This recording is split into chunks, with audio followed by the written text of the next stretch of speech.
तर उद्या रामनवमी आहे। रामनवमी निमित्त अयोध्येत सध्या जय्यत तयारी सुरू झाली आणि प्रभू श्रीराम मंदिरात विराजमान झाल्यानंतर पहिल्यांदाच ही रामनवमी प्रचंड उत्साहात साजरी होणार आहे। अयोध्येत तब्बल 50 लाख भाविक येण्याची शक्यता आहे। यामुळे भाविकांच्या सुविधेसाठी प्रशासनाकडून जय्यत तयारी करण्यात आलेली आहे।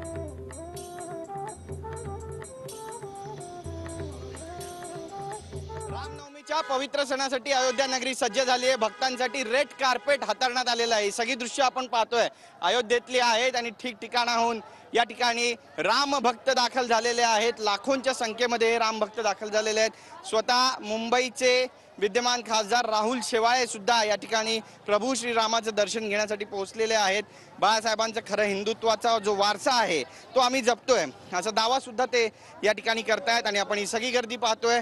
देशातल्या कानाकोपऱ्यातून झाडून रामभक्त जे आहेत ते रामललाच्या दर्शनासाठी प्रभू श्रीरामांच्या दर्शन घेण्यासाठी अयोध्या नगरीमध्ये दाखल झालेले आहेत। लोकांची भक्तांची ही पहिली रामनवमी आहे आणि तितक्याच मोठ्या उत्साहात ती साजरी होते।